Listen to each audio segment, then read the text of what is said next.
우리의 믿음은 계속해서 타올라야 됩니다. 우리의 믿음은 전진하는 것이지 후진기하가 없다고 분명히 말했습니다. 우리는 믿음의 생활에서 침륜에 빠진 자가 아니라 믿음으로 계속 전진하는 믿음의 경주를 하는 자라고 분명히 말씀하고 있습니다. 이 믿음 여정 가운데 저와 여러분이 주님을 의지하고 모두 다 우리가 다 승리하기를 소망합니다. 우리의 삶의 중심이 있습니다. 신체에도 밸런스가 있습니다. 밸런스가 무너지면 몸의 건강에 이상이 옵니다. 그리고 넘어지기도 하고 다치기도 하고요. 또 밸런스가 무너지면 이로 인해서 여러 가지 질병이 오는 신호가 될 수도 있습니다. 우리 신앙에 있어서도 이런 밸런스가 균형이 굉장히 중요합니다.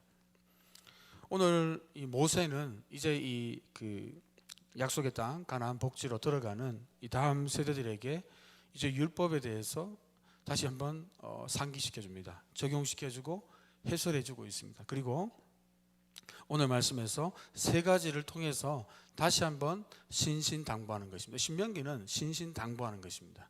신신당부. 가나안 땅 가서 여호와께서 주시는 저 선물과 같은 저곳에서 가나안 복지에서 너희들이 어떻게 살아야 될지, 주님의 자녀로서 하나님의 사랑을 듬뿍 받은 큰 사랑을, 구원의 사랑, 인도의 사랑, 선한 목자가 여기까지 인도해 오셨고 하나님의 놀라운 은혜와 긍휼을 입은 너희가 어떻게 하나님과의 언약한 대로 어떻게 살아야 될지를 잘 나타내주고 있습니다. 오늘 말씀을 보면요, 이 세 가지를 먼저 간단하게 요약을 먼저 해드리겠습니다. 먼저는 17장 1절에 보시면요, 하나님과 우리의 관계를 점검할 수 있는 것이 있습니다. 1차적으로 이것은 이스라엘 백성들이 이제 가나안 땅에서 그들이 살아야 될 하나님의 백성의 모습이면서 또 우리에게는 이것이 바로 신앙의 중심에 서 있어야 된다는 것입니다. 그것이 뭐냐? 첫 번째는 17장 1절에 보면 하나님께 드리는 거, 하나님께 예배하는 거, 하나님께 드리는 거, 이것을 통해서 우리의 신앙의 중심이 서 있는가, 아니면 중심이 지금 흐트러지고 있는가를 알 수 있다는 것입니다. 17장 1절에 보십시오. 흠이나 악질이 있는 소와 양은 아무것도 내 하나님 여호와께 드리지 말라, 이렇게 말씀을 하고 있습니다. 흠이나 악질이 있는 소와 양은 아무것도 내 하나님 여호와께 드리지 말라. 이는 내 하나님 여호와께 가증한 것이 된다. 자, 이 말씀을 우리가 잘 읽어봐야 됩니다. 이 말씀을 우리가 잘 해석을 잘 해야 됩니다. 하나님 말씀을 이렇게 대충 읽으면 하나님에 대해서 오해하기가 딱 좋습니다.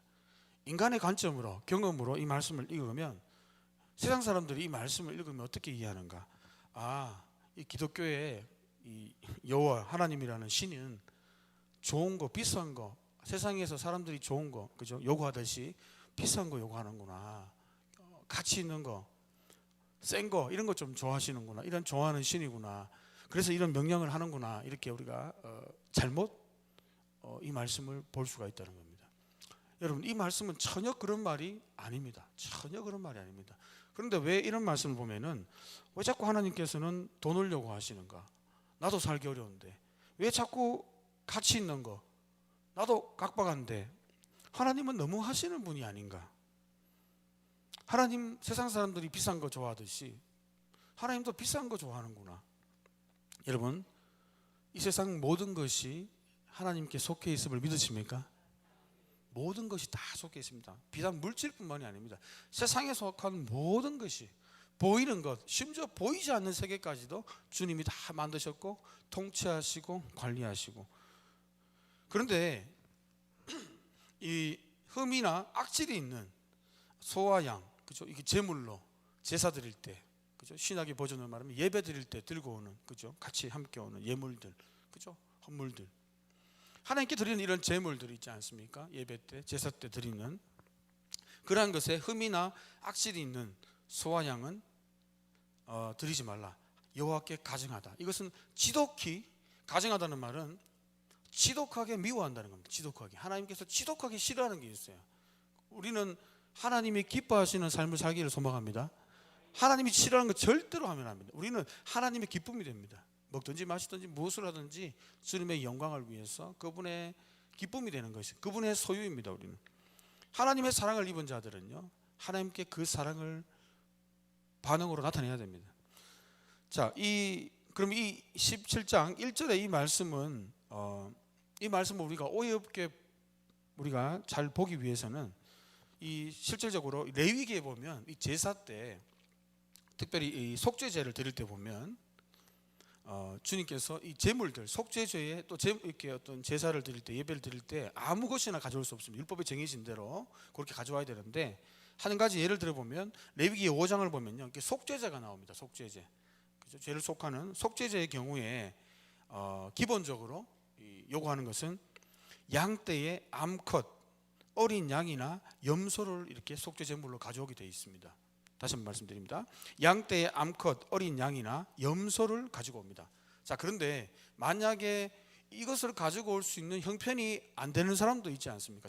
가난한 사람들은 가지고 오시지만 이거조차 가져올 수 없어요. 그때 주님께서는 대신에 형편이 어려우면, 경제적 형편이 어려우면 속죄제물로 가져올 때 이 양떼의 암컷, 어린 양이나 염소 대신에 산비둘기 2마리, 집비둘기 새끼 2마리를 가지고 올 수, 더 싼 거죠. 가격, 세상의 가격으로 볼 때는. 왜? 경제적 형편이 안 되니까 이런 걸 가져올 수 있다고 말씀을 하십니다. 그런데 만약에 또 이것조차도 여유가 없는 사람들이 있지 않습니까? 그러면 뭘 가져오냐? 고운 가루 10분의 1 에바를 가져올 수 있습니다. 그리고는 속죄 제사를 드릴 수 있습니다. 죄를 속할 수 있습니다. 에바는 뭐냐면요, 약 한 2리터, 3리터 정도입니다. 22리터, 23리터, 그죠? 여기에서 고운 가루 10분의 1 에바, 에바는 한 22리터, 23리터 되는데 이것의 10분의 1이니까 에바의 22리터라면 22리터의 10분의 1은 얼마입니까? 예, 대충 얼마입니까? 저도 잘 계산을 잘 못하는데, 수학을 잘 못해, 산수를 못해가지고 대충 계산해 보니까 20리터라면 쉽게 10분의 1이면 2리터지 않습니까? 2리터, 그죠? 대충 2.2리터 정도 되겠죠. 그래서 이건 뭐 한 되라고 하지 않습니까? 되, 그죠? 그래서 경제적인 형편에 따라서 이 속죄 제물을 가져올 수 있다는 거예요. 여러분 믿으십니까? 예. 자, 이것을 보면요, 그러면 자, 다시 한번 17장 1절로 다시 한번 읽어보겠습니다. 이것을 염두에 두시고요. 17장 1절 같이 한번 읽겠습니다. 시작. 흠이나 악질이 있는 소와 양은 아무것도 내 하나님 여호와께 드리지, 이는 내 하나님 여호와께 가증한 것이, 그죠? 이거 그건 무슨 말입니까? 주님은 비싼 거 원한다는 게 말이 아니죠. 비싼단 말이, 그죠? 성경 읽어보니까 형편에 따라서 가져올 수 있다고, 이렇게 또 차등으로 또 가난한 분들은, 좀 어려운 분들은 더 이렇게 좀 싼 가격으로 가져올 수 있도록 주님이 다 배려를 하셨습니다.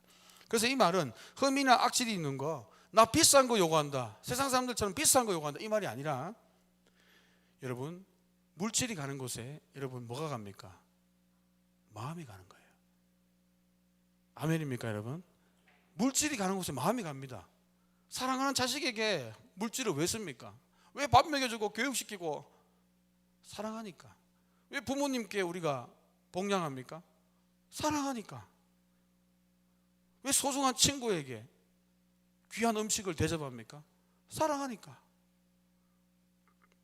가치를 부여합니다. 그래서 지금 이 17장 1절에 왜 주님께서 이토록 여호와께 가증하다, 지독하게 미워하시는 일이 뭐냐면 흠이나 악질이 있는 거, 하나님 앞에 들고 오는데 경제적인 형편에 따라 다 차등으로 들고 올 수 있습니다. 이것을 주님이 뭐라는 것이 아니라 너는 왜 저 사람보다 적게 들고 왔어? 왜 헌금 적게 내서? 주님은 그렇게 말씀하시는 분이 아니라는 거예요. 이렇게 본다면 저 사람은 헌금을 얼마 냈는데 나는 이거밖에 못 내나? 경제 형편이 다 다르거든요. 그렇게 보는 것은요, 이게 세상 관점이에요. 세상 관점. 이미 마음이 많이 세속화, 자본주의 시스템이 쩔어가지고 세속화된 거예요. 중요한 것은 흠이나 악질이 있다는 말은요, 하나님을 향한 마음이 없다는 거예요. 주님은 그것을 굉장히 싫어하신다는 겁니다. 여러분, 주님은 우리 형편 사정을 다 아시는 분임을 믿으시기 바랍니다. 흠이나 악질이 있는 것은요, 이를 가져오는 것은 하나님을 무시하는 거예요. 무시하는 거. 하나님 엄청 무시하는 사람이에요. 흠이나 악질이 있는 거, 그죠? 과부의 2렙돈을 보십시오. 절대 액수로는 그 부자들도 돈 많이 냈잖아요. 헌금 많이 냈습니다. 그런데 예수님은 그 헌금통을 보면서 제자들에게 신앙교육하면서 이 과부가, 가난한 과부가 2렙돈 하면 1,600원 냈습니다. 근데 가장 많이 냈다. 믿으십니까 여러분? 생활비 전부를 냈다는 거예요. 생활비 전부를. 이거 내면은 자기는 굶어 죽어야 돼.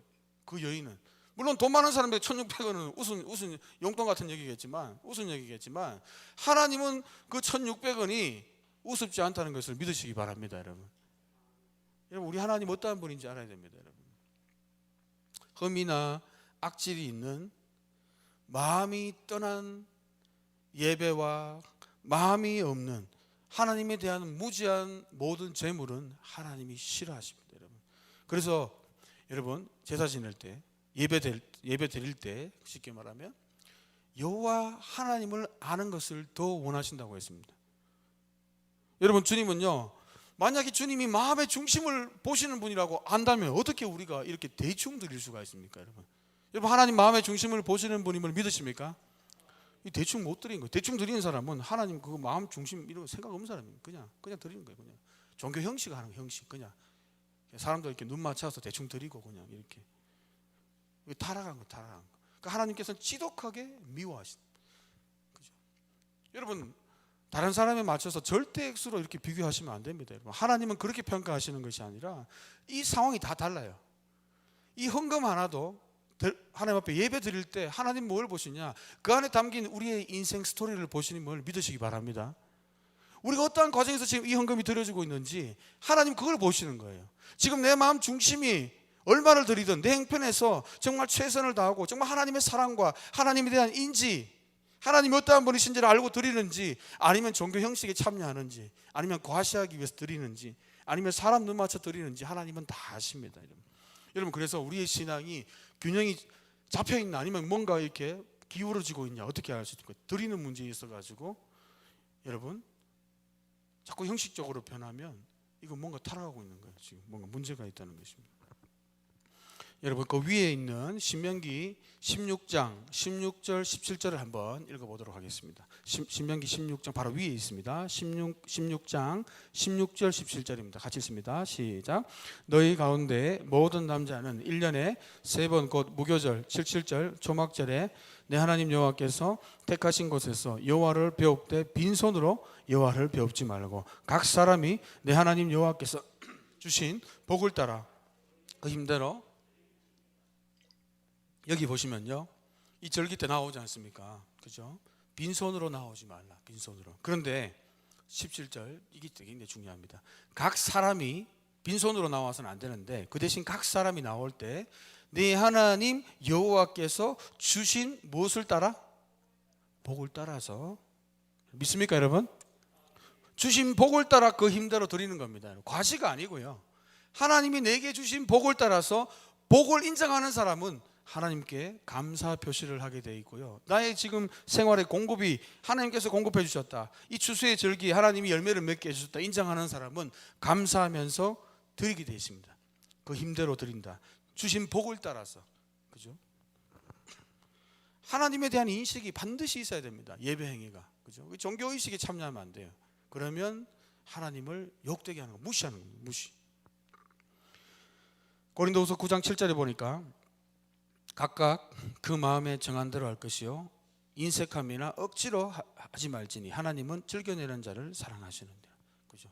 우리의 마음에 하나님께 드리는 부분들에 대해서 자꾸 어느 순간부터 인색함이 자꾸 뭔가 좀 아깝고, 뭔가 자꾸 이렇게 주저하게 되고, 뭔가 이렇게 다른 사람의 이목에 의해서 뭔가 자꾸 하게 되고, 비단 헌금뿐만 아니라 모든 신앙의 행위가 자꾸 사람들의 눈에 자꾸 이렇게 치일 때, 그때 조심해야 됩니다. 그때 지금 뭔가 흔들리고 있는 거예요. 흔들리고. 주님은 어떤 분을 좋아하는가? 즐겨내는 자를 사랑하시는 분임을 믿으시기 바랍니다. 즐겨낸다는 말이 무슨 말이냐면요, 하나님의 공급을 인정한다는 거예요. 하나님의 축복하심을 인정한다는 겁니다. 하나님께서 그 추수의 기쁨을 주셨다는 걸 인정하는 것, 인생의 열매를 허락하셨다는 것을, 땀의 수고를 허락하셨다는 것을 인정하는 사람, 감사하는 사람은 자원하게 되고 감사하게 되고 즐겨하게 되고, 그 다음에 억지로 하고 인색하는 사람, 다시 말하면 하나님이 공급이 아니라 나는 내 힘으로 산다는 거예요.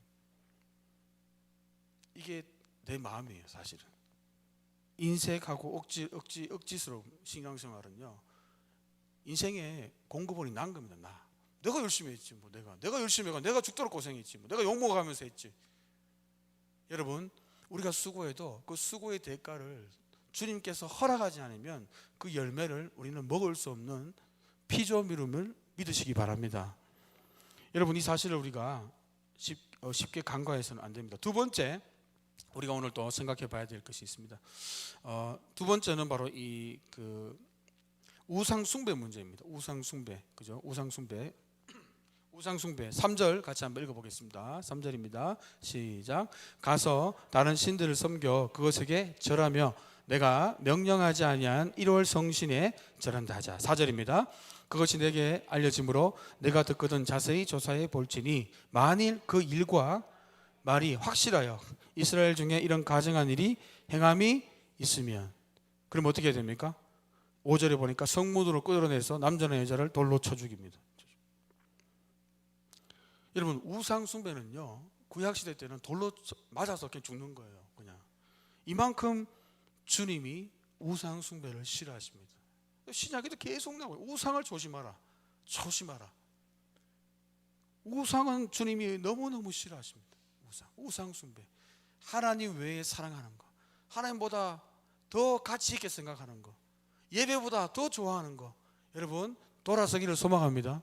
만약에 그런 게 있다면요, 예배보다 더 좋은 게 있고, 더 달콤한 게 있고, 더 가지고 싶은 게 있고, 하나님을 아는 것보다, 예배하는 그 기쁨보다, 하나님의 말씀을 순종하는 것보다 더 원하고 갈급한 게 있다면요, 관심이 있다면요, 우리는 회개해야 됩니다. 이 우상 숭배 문제를요, 신약 성경은 이렇게 말합니다. 탐욕은 우상 숭배입니다. 우상의 본질을 신약은 정확하게 짚고 있습니다. 이 피조물을 깎아 만들고 새겨서 만들고, 이 전부 다 인간이 마음에 투영한 거예요. 투영한 거. 여러분, 하나님은 깎아 만들고 조각한 걸로 표현할 수 있습니까? 없습니까? 여러분, 주님은 만유를 초월하신 분임을 믿으시기 바랍니다. 창조주 하나님을 피조 세계에 있는 그 어떤 것들로도 표현할 수 없습니다. 오직 하나님의 형상은 누구입니까? 여러분, 신약성경 보니까 하나님의 형상은 누구입니까? 하나님의 형상이 누굽니까? 그러면 어떻게 알 수 있어요?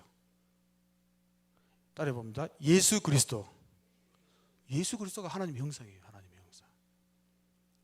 예수 그리스도가 바로 하나님을 나타내는, 정확히 나타내는 분입니다. 여러분, 그분을, 예수님을 섬겨야 되는데, 그리고 예수님을 더 알아가야 되고, 그분에게 갈급해야 됩니다. 모든 신약의 성도들은요, 그분에게 갈급해야 돼요. 그분의 말씀에 갈급해야 되고요, 그분의 뜻에 갈급해야 되고, 하나님의 사랑을 더 알기를 원하는 그런 마음에 갈급해야 됩니다. 그를 경외하는 마음으로 충만해야 됩니다. 여러분, 그런데 여러분, 주님께서는요, 왜 이렇게 심각한, 구약성경 보니까 심각한 조치를 합니까? 여러분, 어떻게 보면 사람들이요, 이 문제를 주님이 너무 하시는 것 같다, 너무 지나친 거 아닌가, 이렇게 우리가 옆에 보면 그럴 수 있습니다. 뭐 죽이니 살리니 그러니까, 돌로 치니 무섭잖아요.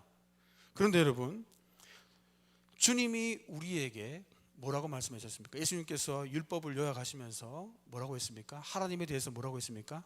율법사가 물었을 때에 하나님을 뜻을 다해, 힘을 다해, 너 목숨을 다해, 정성을 다해, 그죠? 전인격을 다해서 하나님을 사랑하라고 했지 않습니까?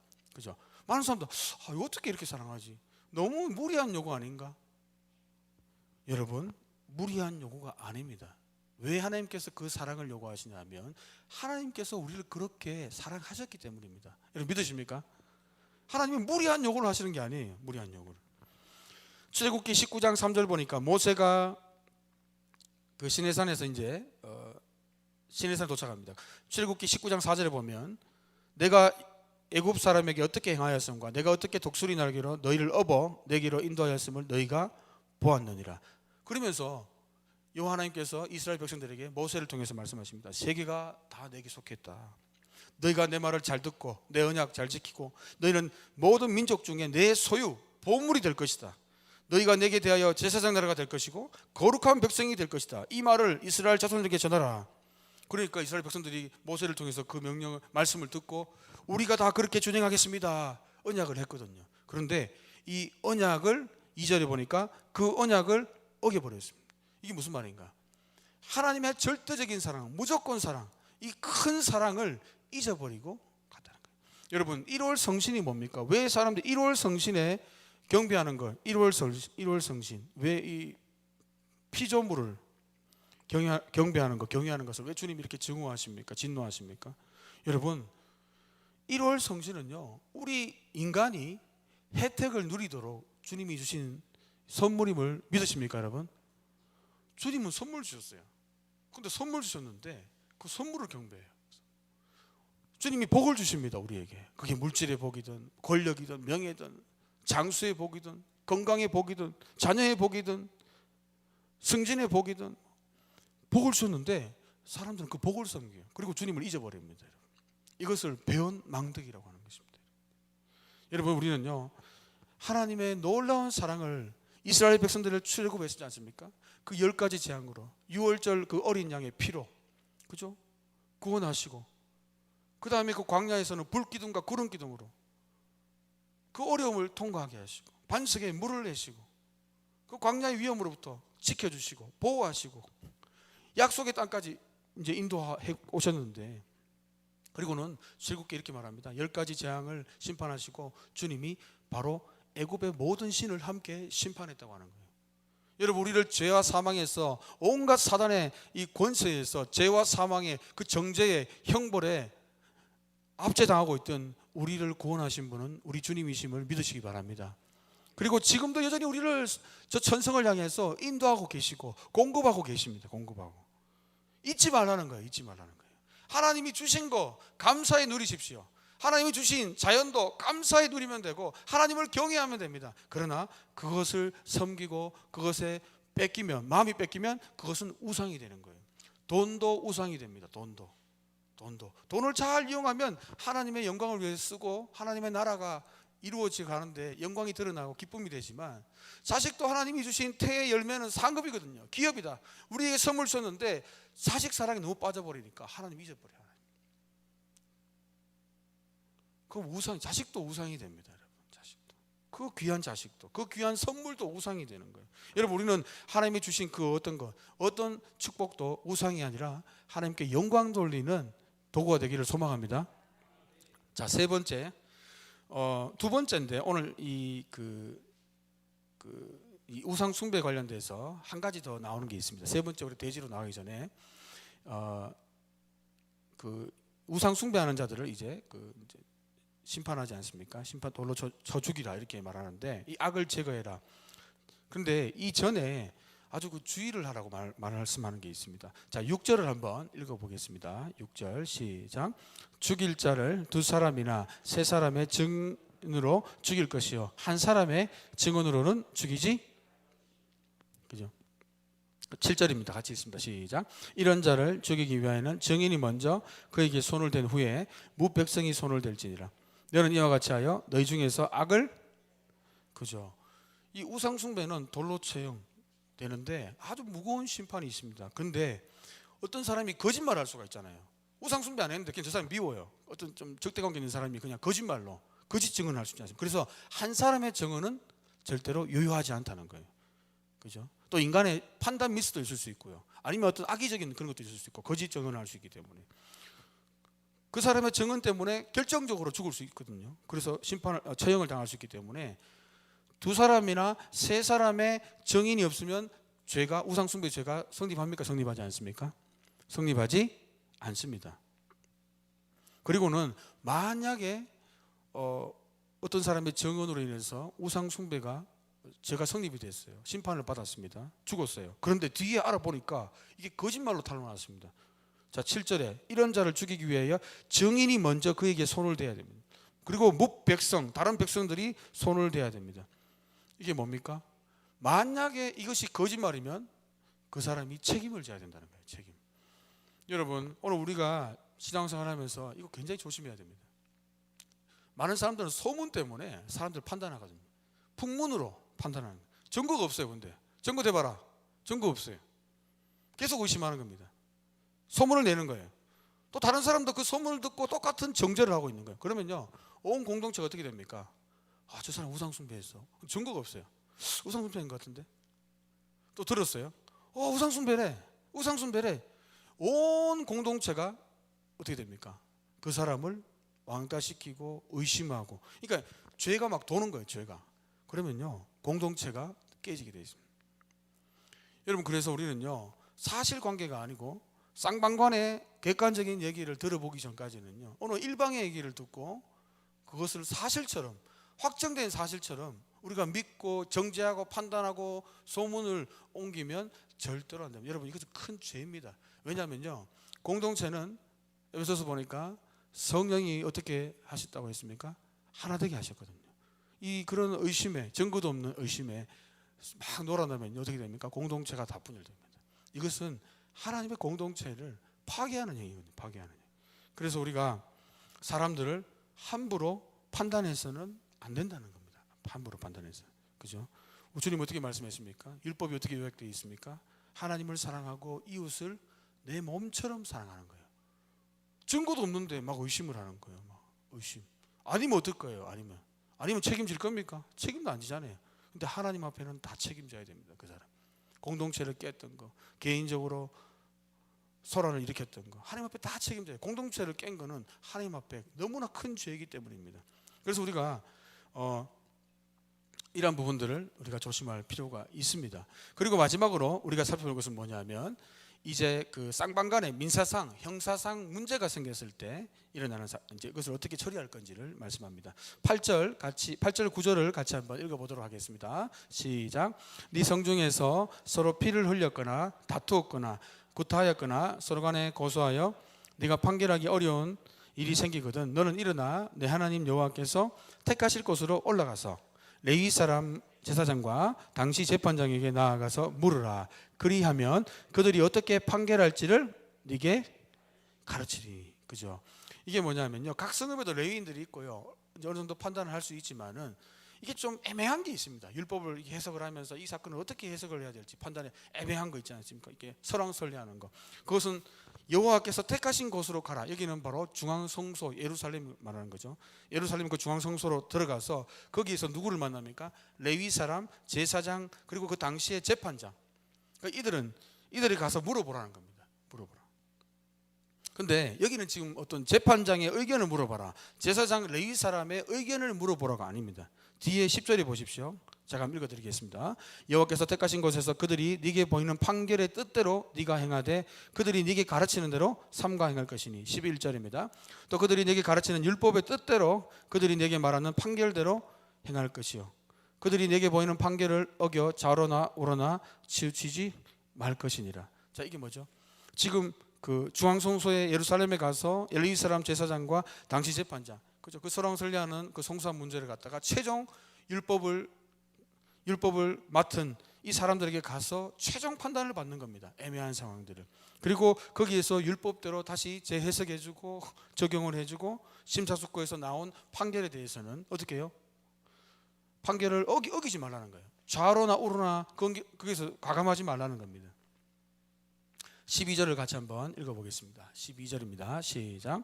사람이 만일 무법하게 행하고 내 하나님 여호와 앞에 서서 섬기는 제사장이나 재판장에게 듣지 아니하거든 그 사람을 죽여 이스라엘 중에서 악을 13절입니다. 그리하면 온 백성이 듣고 두려워하여 다시는 무법하게 행하지. 12절에 보십시오. 이 결론이 나왔어요. 이제 최종 상급, 쉽게 말 현대로 말하면 최종 상급 재판소죠. 그죠? 그 와가지고 이제 그죠? 이게 상소, 항고, 상소 올라가 최고 이제 법정에서 이제 율법으로 가려지는 겁니다. 자, 나왔는데, 근데 그것에 대해서 12절에 보니까 결과가 나왔는데 하나님 말씀으로 최종 결론이 나왔습니다. 그런데 무법하게 행했다. 이 말은 교만하게 행했다는 겁니다. 결론이 나왔어요. 이제 최종 판단이 말씀으로. 그런데 난 들을 수 없다는 겁니다. 나는 승복할 수 없다는 거예요. 그런데 네 하나님 여호와 앞에 서서 섬기는 제사장이나 재판장에게 듣지 아니하거든 그 사람을 죽여 이스라엘 중에서 악을 제거하라. 그러니까 하나님 앞에 이건 악이라는 겁니다. 왜냐하면요, 그 재판장과 제사장과 레위인들의 말을 듣지 않았기 때문이 아니라 그분들이 지금 뭘 합니까? 하나님의 말씀을 통해서 최종 판단해 주는 거거든요. 하나님의 말씀을 거역한 죄라는, 이게 하나님을 거부한 죄입니다. 거부한 죄. 그죠? 그리하면 온 백성이 듣고 두려워하여 다시는 무법하게 행하지 아니하리라. 여러분, 우리 인생이 흔들릴 때가 뭐냐면요, 우리 모든 이런 복잡한 문제에 있어서 최종 우리의 삶의 모든 일 가운데, 모든 삶의 전폭 가운데 최종 권위가 어디에 있냐는 겁니다. 우리의 최종 권위는 어디에 있습니까? 하나님 말씀에 있음을 믿으시기 바랍니다. 모든 복잡한 문제의 최종 그 해결의 권위도 하나님 말씀, 우리의 모든 인생의 계획도 최종 그 권위가 하나님 말씀이 기준입니다. 기준. 하나님 말씀과 예수 그리스도가 기준이 되지 않으면 여러분 삶은 무너지고, 이것을 성경은 악이라고 합니다. 악이라고. 그리고 보십시오. 겉으로 볼 때는 레위사람과 제사장과 당시 재판장, 사람들에게 재판장들한테 겉으로 볼 때는 불승복하는 것 같습니다. 그러나 사실은 주님은 그렇게 안 보세요. 하나님 말씀에 불승복하기 때문에 이건 하나님을 거부한 것과 똑같은 겁니다. 그래서 주님이 무거운 벌을 이렇게 내리시는 겁니다. 여러분, 우리의 삶이 여러분 기준이 설 때 회복됨을 믿으시기 바랍니다. 여러분, 삶이 되게 복잡하지 않습니까? 복잡다단한데 오히려 단순하게 접근해야 해결을 할 수 있습니다. 복잡한 거 되게 복잡하게 생각하면 더 복잡해지고요, 염려스러운 거 더 염려를 더하면 더 염려스럽습니다. 막 고민하잖아요. 우울증 와요. 우울증 와요. 해결도 안 되고. 여러분, 예수 그리스도가 중심에 오시면 삶은 반드시 회복되고요, 하나님 말씀이 우리의 생각과 경험과 이성과 여러 가지 전통과 규칙이 있지만 그 모든 가치관, 사상이 불구하고 예수 그리스도가 우리 그 문제의 중심에 오시면 우리의 삶은 회복됩니다. 여러분, 에베소서 5장에 보십시오. 인간 모든 관계 가운데, 혹시 인간관계 꼬여 있습니까 여러분? 모든 인간관계 가운데 5장 21절 보니까 에베소서에 그리스도를 경외함으로 피차 복종하라. 그리스도를 경외함으로. 예수 그리스도를 여러분 경외하십니까? 경외함으로 피차. 경외하는 증거가 뭐예요? 경외하는 증거가 뭡니까? 서로 복종하라, 존경하라, 섬기라, 하나님 말씀을 순종하는 겁니다. 그럼 어떻게 됩니까? 첫 번째, 예수 그리스도를 경외함이 딱 중심에 들어오고 주의 말씀이 딱 중심에 들어오면요, 어떻게 됩니까? 부부관계 가운데 변화가 일어납니다. 아내들이여 남편에게 복종하기를 주께 하듯하라. 주님께 순종하듯이 남편에게 순종. 남편은 어떻게 해요? 남편들아 아내 사랑하기를 그리스도께서 교회를 사랑하고 교회를 위해 자신을 주신 같이, 예수님이 우리를 사랑하시고 우리 교회를 자신의 몸을 드린 것 같이 아내를 사랑하라. 여러분, 이런 가정은 회복됨을 믿으시기 바랍니다. 반드시 회복됩니다. 예수님을 딱 경외하고 그분의 말씀을 순종하고 피차 복종하게 되면 회복됩니다. 여러분, 부모 자녀 간에도 마찬가지죠. 이런 꼬인 관계, 굉장히 부모 자녀 관계 많이 꼬이지 않습니까 여러분? 자녀들아 주 안에서 부모에게 순종하라. 주 안에서 순종해라. 여러분, 그러면 어떻게 됩니까? 아버지 어머니를 공경해라. 이는 약속 있는 첫 계명이니 잘되고 땅에서 장수하리라. 형통의 복을 누리고요, 이 땅에서도 장수의 복을, 아주 그 많은 열매를 주님이 보장해 주신다는 겁니다. 여러분, 믿으십니까? 마찬가지로 아비들아, 부모들아, 너희 자녀를 노엽게 하지 마라. 너희 자녀는 너희의 욕망의 투영의 대상이 아니라 오직 주의 교훈과, 중요합니다, 주의 교훈과 주의 훈계로 양육하는 것. 여러분, 이때 부모와 자녀 간의 관계가 회복되고 영적인 리더십이 가정 안에 회복됩니다. 여러분, 믿으십니까? 여러분, 종과 상전 관계도 말하지 않습니까? 예수 그리스도 중심에 들어오고 하나님 말씀이 딱 중심에 들어오면 어떻게 됩니까? 종과 상전 관계, 직장에서의 선후배 관계, 사회생활 관계, 인간관계도 복음으로 사는 자들, 예수 그리스도가 중심에 오고 하나님 말씀이 딱 중심에 오는 자들 어떻게 됩니까? 종들아 두려워하고 떨며 성실한 마음으로 육체의 상전에게 순종하기를 그리스도께 하더라. 예수 그리스도께 하는데 그분 앞에 두렵고 떨리며 경외함으로 성실한 마음으로 하듯이 너희 육체의 상전에게 사회생활 할 때 그렇게 하라. 여러분, 아멘입니까? 눈가림만 하지 말고 사랑 기쁘게 하려고 하지 말고 그리스도의 종들처럼 마음 중심으로 하나님 뜻을 행해라. 기쁜 마음으로 섬겨라. 주께 하듯하라. 예수 그리스도가 딱 중심에 있고요, 하나님 말씀이 중심에 있으면요, 여러분 사회생활도 이렇게 생활하면요 사람들도 인정해 줍니다. 당연히 하나님도 인정해 주는 거예요. 이는 각 사람이 무슨 선을 행하든지 종이나 자유인이나 주께로부터 그대로 받을 줄을 압니다. 하나님이 상이 있다는 거예요. 상이. 마찬가지입니다. 상전들아, 높은 지위에 있는 사람들, 상전들아, 높은 지위에 있으면 하늘 높은 줄 모르죠. 자기를 감독하는 사람이 없거든요. 지시하는 사람이 없거든요. 벌 주는 사람이 없거든요. 자기가 벌 줄 수는 있어도. 그러나 예수 믿는 사람들, 예수 그리스도를 경외하는 사람, 하나님 말씀이 중심에 있는 사람들은요, 밑에 사람을 위협하지 않습니다. 왜요? 위협을 거치라. 이는 그들과 너희의 상전이 하늘에 계신다. 그 상전이 그에게는 사람을 외모로 취하는 일이 없는 줄 너희가 알미라. 그죠? 하늘 상전이 있다는 거예요. 우리의 삶을 감독하고 있는. 여러분 믿으십니까? 예수 그리스도가 딱 중심이 오면요, 회복이 됩니다. 사회생활도, 가정도, 부모와의 관계도, 자녀와의 관계도.